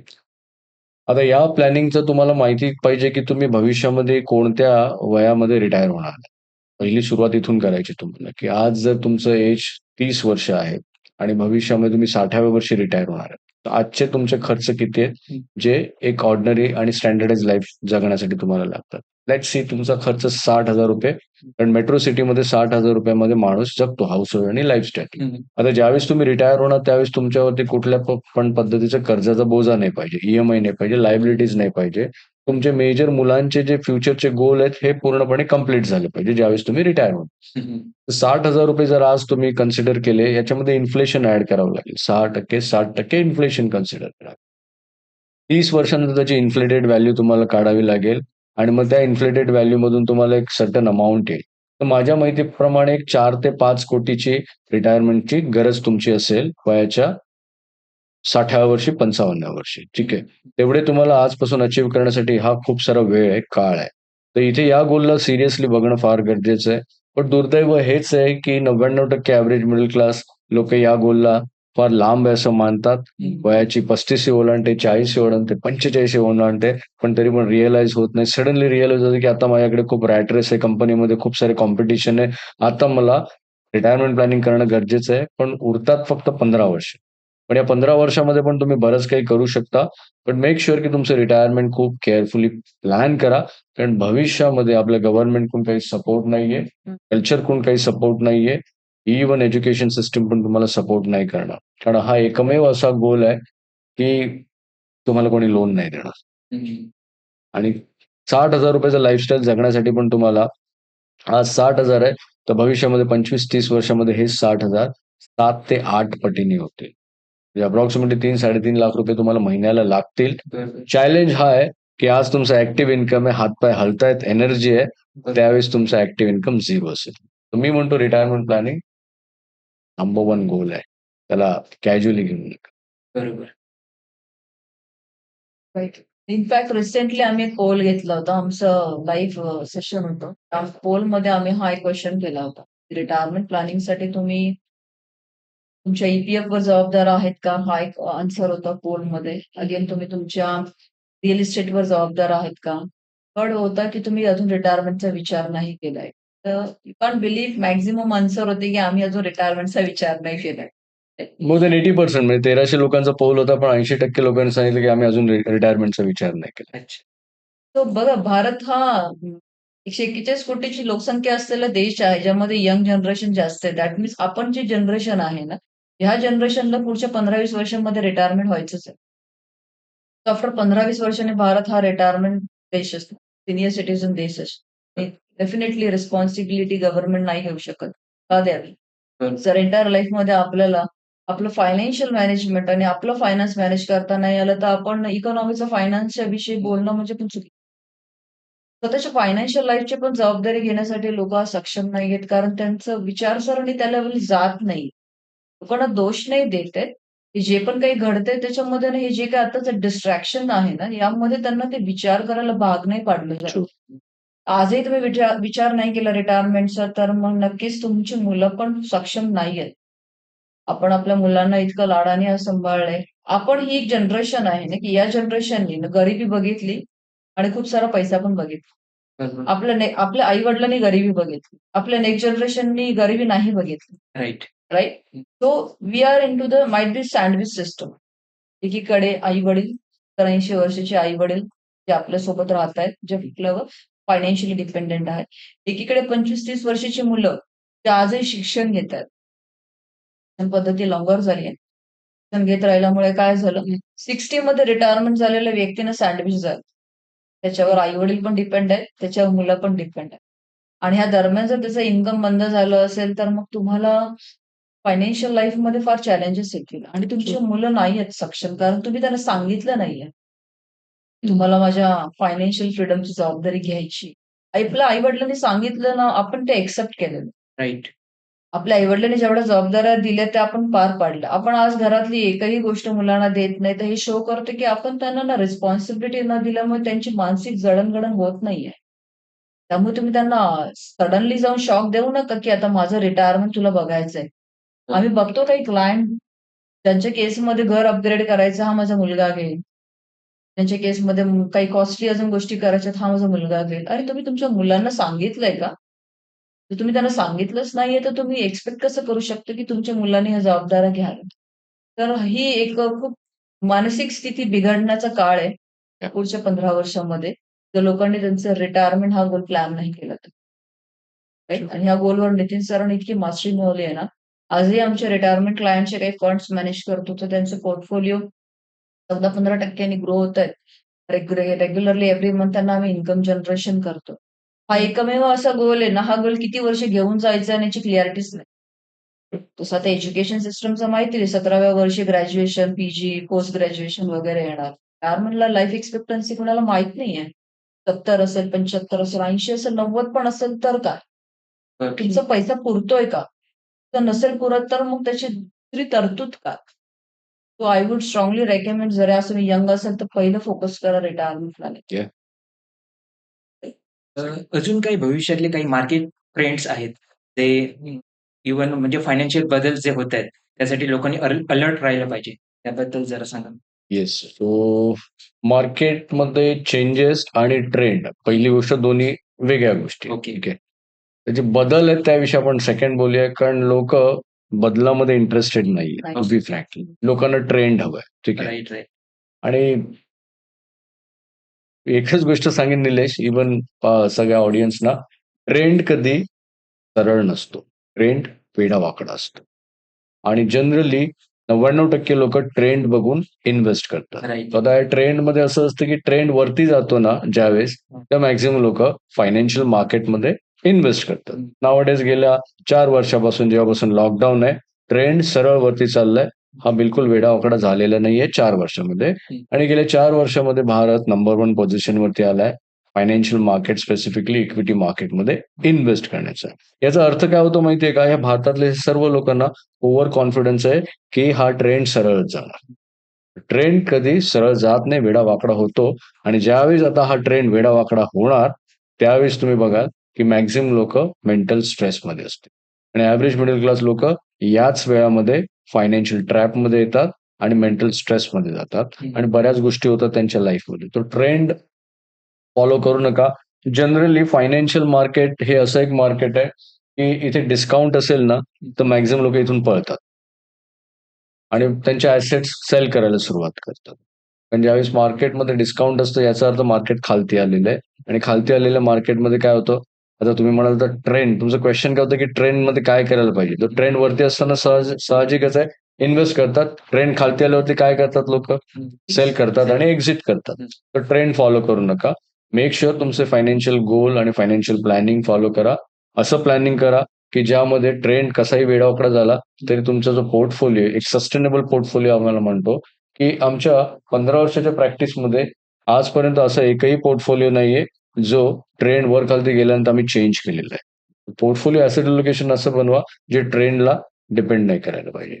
मग खूप सारे लोकं मला विचारतात, जनरली हा रेग्युलर क्वेश्चन आहे, की आता सध्या कुठे इन्व्हेस्ट करायला पाहिजे? तुम्ही विचारलं ट्रेंड काय? मॅक्सिमम लोकं म्हणतात, की कुठे इन्व्हेस्ट करायला पाहिजे? दोघांचा अर्थ तोच होतो.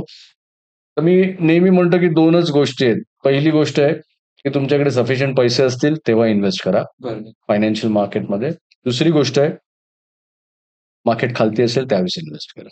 हं. तर जनरली दुसऱ्या गोष्टीमध्ये लोकांकडे पैसे नसतात. मार्केट जेव्हा खालती येतं कारण फिअरवरती चालतं. हा ट्रेंडला फॉलो करू नका. आता सेकंड तुमचा होता पार्ट होता व्हिच इस कॉल्ड भविष्यामध्ये कोणते फायनान्शियल चेंजेस होतील? तर भविष्यामध्ये चेंजेस होतील, की भारतामध्ये रिसेशन येण्याचे चान्सेस आहेत. कारण आज मेजर जेवढे पण वर्ल्डमधल्या कंट्रीज आहेत त्याच्यामध्ये इन्फ्लेशन तुम्ही पार्ट बघताय खूप हायर साइडवरती गेलेला आहे. आणि मग हिस्ट्रीमधलं इन्फ्लेशन आता आलेलं आहे. म्हणजे अमेरिकेमध्ये जर बघितलं तर 33 वर्षापूर्वी जो इन्फ्लेशन होता त्याला बीट करून आता तो आलेला आहे इन्फ्लेशन अमेरिकेसारख्या. इव्हन भारतामध्ये पण 8 वर्षाचं हायेस्ट इन्फ्लेशन आहे. हे साईन आहे की इथे रिसेशन येणार आणि रिसेशनमध्ये तुम्हाला ही गोष्ट अंडरस्टँड करायची आहे की एक तर तुमचं इन्कम कमी होऊ शकतं, तुमच्या अपॉर्च्युनिटीज कमी होऊ शकतात. तुमचा पोर्टफोलिओ जर व्यवस्थित डिझाइन नाही केला, तर पोर्टफोलिओ तुमचा ब्रेक होऊ शकतो. जनरली 90% 100% तुम्ही फायनान्शियल मार्केटमध्ये रिस्क गेले, तर पोर्टफोलिओ ब्रेकडाउन होण्याचे चान्सेस आहेत. तिथून एक्झिट करणार. एक्झिट केल्यावरती काय होतं तुम्ही क्वालिटी ॲसेट्स सेल केल्या. क्वालिटी ॲसेट्स सेल केल्यावरती तुमच्या जो ॲसेटचा तो म्हणतो ना, की ग्राफ चढता राहायला पाहिजे, तो कुठेतरी कट होतो. तर रिसेशन हा एक चेंज होऊ शकतो. त्याच्यासाठी तुम्ही प्रिपरेशन करा आणि एका चांगल्या फायनान्शियल कोचला कन्सल्ट करा. तुमचं फायनान्शियल लिटरसी वाढवा. इतकं फायनान्शियल लिटरसी आलं पाहिजे, की जनरली आम्ही शिकवतो आमच्या मिलेनियल कम्युनिटीमध्ये, की रिसेशन येण्याच्या आधी कोणती-कोणती लक्षणं असतात. तर ही लक्षणं तुम्हाला ओळखता आली पाहिजे, जेणेकरून रिसेशन 2 वर्षानंतर येणार आहे. हं. तुम्हाला आधीच तयार होणं फार गरजेचं आहे. फायनान्शियल चेंज हा रिसेशनचा येऊ शकतो. केअरफुली ॲसेट अलोकेशन करा. आय होप सो सगळ्यांचा कष्टाचा पैसा आहे. तो व्यवस्थित कष्टानेच तो अलोकेट करा. नितीन सर, लास्ट टाईम जेव्हा आम्ही रॉबर्ट कियोसाकी सरांसोबत होतो गोव्यामध्ये, त्यांचा मिलेनियम समिटमध्ये आम्ही कनेक्टेड होतो. तर क्वाईट सरप्रायझिंग रिएक्शन्स होती. You Indians are very smart. That was the statement जे त्या व्यक्तीने घेतलेलं आणि ठीक आहे, डेफिनेटली ते स्टेटमेंट त्यांचं योग्य होतं. कारण त्यांना फार फुलिश क्वेशन्स विचारले जात होते, की क्रिप्टोमध्ये कसे इन्व्हेस्ट करायला पाहिजे. He is a legendary person आणि त्याला तुम्ही क्रिप्टो आणि इन्व्हेस्टिंगच्या भाषा करता. He is a long term believer. Long term investor believer असणाऱ्या व्यक्तीला स्पेसिफिक एखाद्या प्रॉडक्ट विषयी विचारणं म्हणजे एखाद्या हार्ट सर्जनला एखादं स्पेसिफिक मेडिसिन विषयी विचारणं. तर आपली फायनान्शियल लिटरसी वीक असल्यामुळे काय झालं, लोकांकडे ना राइट क्वेश्चन्स पण येत नाहीये. आणि आज जसं सर म्हणाले ना, की ट्रेंड यावेळी चाललाय, तर मॅक्सिमम आता आम्ही ज्या काही क्लायंटच्या आता पोर्टफोलिओ जेव्हा आमच्याकडे येतात ना, त्यावेळी आम्ही बघतो तर त्यांचा 80% ते 90% ॲसेट्स ना इक्विटीमध्ये. माईट बी इथे जेवढे काही ऑडियन्स काही बघतायत ना, त्यांच्या केसमध्ये पण हे ॲप्लिकेबल आहे. 70-80% त्यांनी आज ट्रेंड वर चाललाय म्हणून त्यांनी त्यांच्या ॲसेट्स इक्विटीमध्ये इन्व्हेस्ट केलेले आहेत. बट व्हॉट अबाउट की जर मार्केट जर करेक्शन झालं, तर तुमच्याकडे डाउन साइडचं कॅपिंग आणि अप साइडचं कॅपिंगला मॅनेज करण्यासाठी तुम्ही काही वेगळी स्ट्रॅटेजी केली आहे, तर नाही केली. तर रॉबर्ट कियोसाकी सरांनी पण एक गोष्ट सांगितली होती, की कॅश बेस्ड इन्व्हेस्टमेंट फार इम्पॉर्टंट आहेत, की ज्याला लोकांनी फार इग्नोर केलेलं आहे. म्हणजे आता रिसेशन येणार आहे, त्यांनी पण प्रेडिक्ट केलं होतं. लास्ट कोणीही जाऊन एखादं आर्टिकल सर्च करू शकता. त्यावेळेला त्यांनी पण हेच सांगितलेलं since last 1 year Nitin sir पण आमच्या कम्युनिटीला अवेअर करतायत, की रिस्क जास्त घेऊ नका, बॅलन्स रिस्क घ्या. तो रिस्क घ्यायची आता तुम्हाला जर ट्रेंड जर आता रिसेशन येणार आहे, तर तुमच्याकडे कॅश रिझर्व्ह असायला हवं. एक गोष्ट सरांनी केअरफुली ऐकलं असेल तर लर्न करा. कॅश का रिझर्व्ह करायची आहे? रिसेशन आल्यानंतर मॅक्सिमम लोकांचा पैसा इक्विटीमध्ये असतो आणि जो ऑलरेडी डाऊन असतो, निगेटिव्ह असतो. मग ते काढू पण नाही शकत तो तुम्ही. काढूही नाही शकत आणि एखाद्या व्यक्तीला गरज असेल तर तो निगेटिव्ह मधून पण काढतो. दुसरी गोष्ट, तुम्हाला तुमचं रिटायरमेंट पुढची 4 ते 5 वर्ष कट डाऊन करायचं असेल ना, तर तुमच्याकडे रिझर्व्ह कॅश फ्लो असणं फार गरजेचं आहे. त्याला आम्ही कॅश बेस्ड सिस्टम इन्व्हेस्टमेंट म्हणतो, ओके. की तुमच्या लिक्विडिटीमध्ये ॲटलीस्ट एक 5, 10, 15, 20, 25, 30 लाख रुपये असणं किती गरजेचं आहे, की तुम्ही ॲटलीस्ट एस-टी-पी थ्रू तुम्ही इन्व्हेस्टमेंट करून तुमचं 5 वर्ष तुम्ही सेव्ह करता. डाऊन मार्केटमध्ये एंट्री करून तुम्ही सेव्ह करू शकता. बट जसं सर म्हणाले ना, की एकमेव असं मार्केट आहे, की जे डाऊन झाल्यावर लोकं एक्झिट करतात. रादर गोल्ड बघितलं, डाऊन झालं, एक्सपिरियन्स काय? लोकं एंट्री करतात. काय करतात? DMartमध्ये सेल लागला तर लोकांचा एक्सपिरियन्स काय? लोकं गर्दी करतात. बरोबर. Myntraवर सेल लागला तर लोकं जाऊन अननेसेसरी थिंग्स पण बाय करतात. तर हे एकमेव मार्केट आहे, की जे सेल लागले की लोकं एक्झिट करतात आणि बाकी मार्केटमध्ये सेल लागले की लोकं गर्दी करतात. राईट. ट्रेंड उलटा हवाय. Yeah. तुम्हाला इन्व्हेस्टमेंट ॲसेट्समध्ये ना, या बऱ्याच गोष्टी टेक केअर करणं फार गरजेचं आहे. फायनान्स हा फार मोठा टॉपिक आहे. हा एका पॉडकास्टमध्ये कव्हर नाही होणार. हो, हो, हो. आणि अगेन लोकांच्या एंटायर लाईफमध्ये ना त्यांच्या टर्म्स अँड कंडिशन्सवर फायनान्सचं डेफिनेशन काय असायला हवे त्यांना माहित. पण हे शिक्षण शाळेत जीवनापासून दिलं तर ना, लोकांना डिसिजन मेकिंग पॉवर पण बिल्ड व्हायला सुरुवात होते. तुम्ही फायनान्शियल एज्युकेशनसाठी काही बुक्स वगैरे रेकमेंड कराल का? Secrets of financial freedom. Yes, yes. Marathi आणि खूप चांगलं मराठीमध्ये पण आणि इंग्लिशमध्ये स्ट्रक्चर्ड वेमध्ये. वाय आय एम सेइंग की हे रीड करा. बाकीचे पण मी सांगतो रिच डॅड पुअर डॅड पण आहे. पण हे बुक का रीड करा? कारण 15 वर्षाची आमची प्रॅक्टिस आहे. ही प्रॅक्टिस आम्ही या पुस्तकामध्ये पूर्ण म्हणतो ना स्टेप बाय स्टेप आम्ही हे केलेली मेन्शन केलेली आहे. Then would recommend Rich Dad Poor Dad हे एक पुस्तक तुम्ही रीड करा. इन्व्हेस्टर सायकोलॉजी हे एक पुस्तक रीड करा. रिचेस्ट पर्सन इन बॅबिलॉन्स हे पुस्तक रीड करा. का ते पुस्तक रीड करा? कारण हे जे प्राचीन काळामध्ये हजारो वर्षामध्ये जे बॅबिलॉन्स होते ना, ही एक अशी हे होती बॅबिलॉन्स, की इजिप्तमध्ये होतं हे. आता इथे सगळे जण जे अर्थशास्त्र होतं ना, हे बॅबिलॉन्समध्ये होते आणि त्यांच्याकडे या सगळ्या प्रिन्सिपल्स आहेत ना, या हजारो वर्षापासून चाललेल्या आहेत आणि प्रिन्सिपल म्हणतो ना, की अशा अनब्रेकेबल आणि अनस्टॉपेबल प्रिन्सिपल जे तुम्हाला पण ऍप्लिकेबल आहेत, मलाही ऍप्लिकेबल आहेत, मॅमला आणि सगळ्यांना ऍप्लिकेबल आहे. हे प्रिन्सिपल जर तुम्ही मिस केले तर भविष्यामध्ये तुम्ही 100% फायनान्शियल ट्रॅप. तर हे 4 बुक्स मी रेकमेंड करीन आणि बुक्स व्यतिरिक्त तुम्ही मेंटॉर आणि कोच वरती पण पैसे इन्व्हेस्ट करणं फार गरजेचं आहे. का करायचं? कारण बुक्सने तुम्ही एखादं फायनान्शियल डिसिजन घेतल्यानंतर जर ट्रॅप आला तर तुम्हाला काय पुढे करायचं हे मेंटॉर आणि कोच सांगू शकतो. कदाचित मेंटॉर आणि कोच सुरुवातीला पैसे घेईल, कॉस्टली असेल, पण ओव्हर द पिरियड हीच कॉस्टली ऍडवाइस चीप होऊन जाईल. आणि ऍव्हरेज लोक काय करतात? सुरुवातीच्याच काळामध्ये चीप आणि ऍव्हरेज ऍडवाइस घेतात आणि भविष्यामध्ये हजारो, लाखो, करोडो रुपये घालवतात. तर ते नाही होईल. तर या 4 बुक मी रेकमेंड करेन. Recently secrets of financial freedom या पुस्तकाला गोल्डन बुक अवॉर्ड 2024चं नामांकन करण्यात आलं. अरे वा, छान. सो लिटरेचर इंडस्ट्री मधलं जर हे अवॉर्ड म्हणालात तर फार मोठं आहे. भारतामध्ये जर तुम्ही राहताय तर I would recommend this book. कारण हे जे पण फिलॉसॉफी आहे ही भारतीय सायकोलॉजी, भारतीय नीड्स अँड टर्मॉलॉजीवर लिहिलेलं पुस्तक आहे.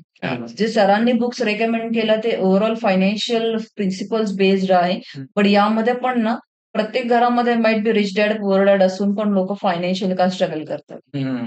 कारण ते इतकं डीपली त्याच्यामध्ये अवेअरनेस त्या लेवल पर्यंत झाला. कारण ती कंट्री वेगळी आहे, त्या कंट्रीची इकॉनॉमी वेगळी, सायकोलॉजी वेगळी. आपण भारतामध्ये राहतोय, भारताची इकॉनॉमी वेगळी, सायकोलॉजी वेगळी आहे. तर मराठीमध्ये आहे पुस्तक, इंग्लिशमध्ये आहे. हे बुक पहिलं प्रेफरेबल असेल, की ज्यामध्ये फ्रॉम ए टू झेड सगळ्या गोष्टी कव्हर केलेल्या आहेत. धन्यवाद सर, धन्यवाद मॅडम. तुम्ही ते वेळात वेळ काढून आलात आणि खूप महत्वपूर्ण माहिती दिली. त्याबद्दल एनपी क्रिएशन कडून तुम्हाला खूप साऱ्या शुभेच्छा. आणि हे आमचे पॉडकास्टचे स्पॉन्सर आहेत, त्यांच्याकडून तुम्हाला एक छोटीशी भेटवस्तू. Thank you so much. Thank you very much sir. Thank you. Wow. तर हे होते नितीन घाडगे सर आणि धनश्री सरगे मॅडम यांच्याकडून आज आपल्याला फायनान्शियल बद्दल खूप सारी माहिती मिळाली. तर भेटू एका पुढच्या भागात. तोपर्यंत काळजी घ्या. धन्यवाद.